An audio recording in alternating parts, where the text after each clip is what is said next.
Hoje a gente vai conversar um pouco sobre algumas oportunidades que podem estar surgindo no mercado brasileiro de ações. Vamos focar em empresas que, olhando os números recentes, parecem estar com preços interessantes e com boas perspectivas de dividendos, né? E antes da gente começar para valer, se o pessoal que está ouvindo gostar do conteúdo, considera curtir e se inscrever no canal. Ajuda bastante. Vamos lá então. Vamos sim, preparado aqui. Ótimo. Começando então com a Caixa Seguridade. O preço que a gente viu está em R$ 13,81. E um ponto interessante é que está abaixo de R$ 14, o que parece ser meio raro para ela. Esse patamar de R$ 14 realmente é um ponto que o pessoal comenta, né?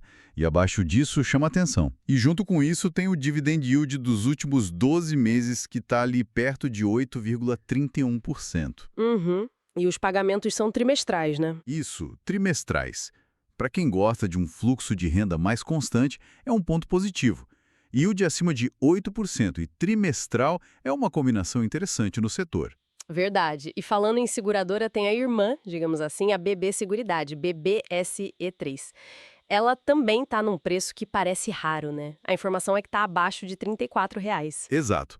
Outra que não costuma ficar nesses níveis por muito tempo, segundo o histórico. E os indicadores dela? O PL, preço sobre lucro, está em 7,7 e o dividend yield está bem alto, perto de 11%. Pois é, esse PL de 7,7, a análise que a gente viu indica que é o menor patamar em 10 anos. É bastante coisa.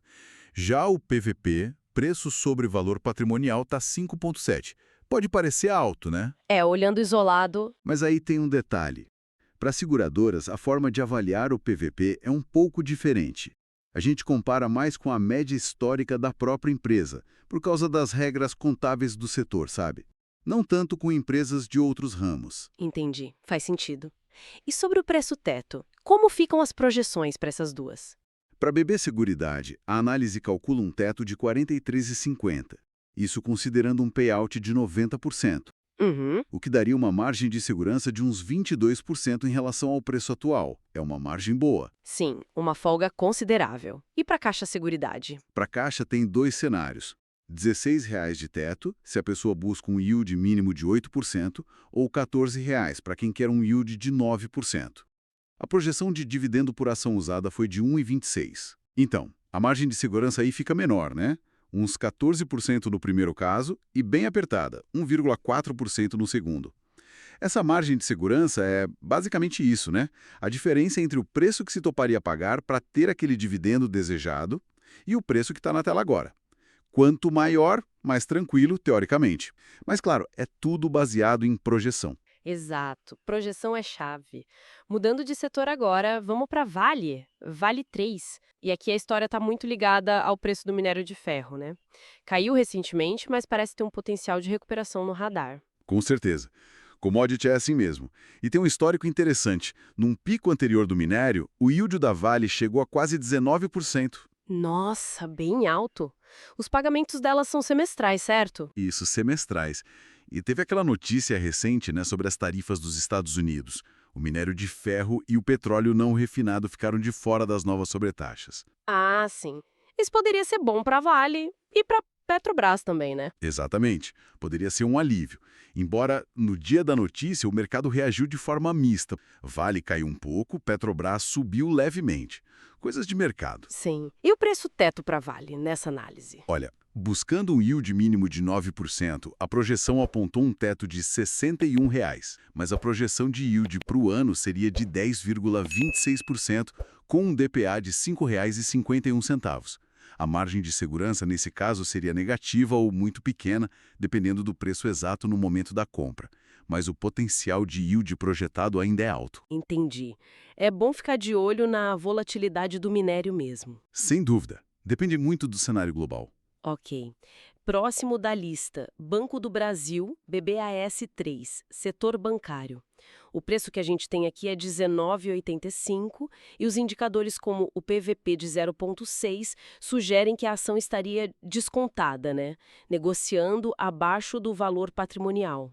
PVP abaixo de 1 para banco geralmente indica isso, ou um certo pessimismo do mercado.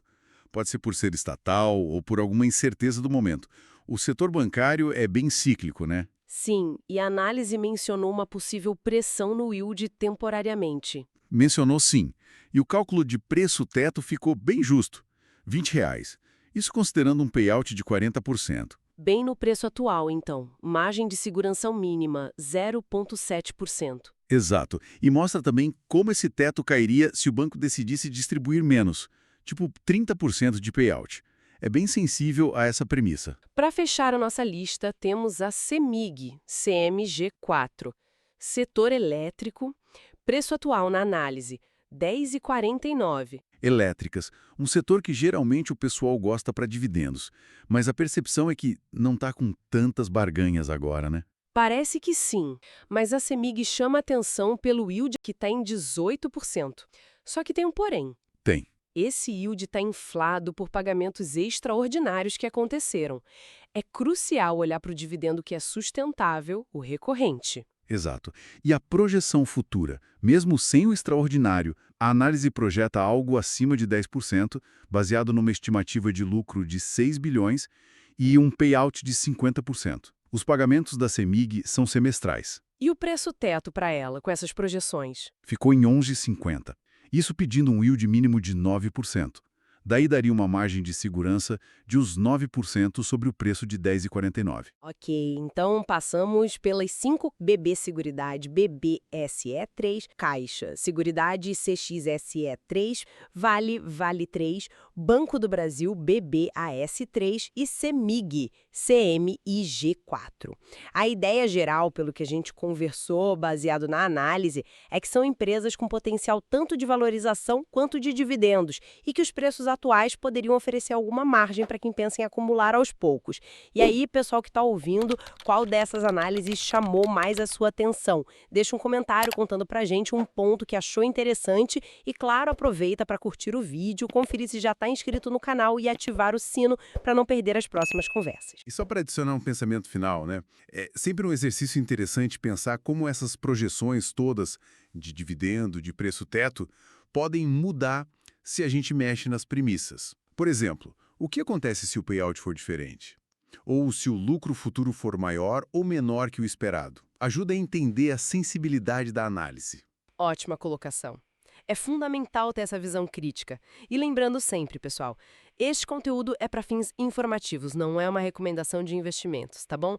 Cada um precisa fazer sua própria análise. Um abraço e até a próxima.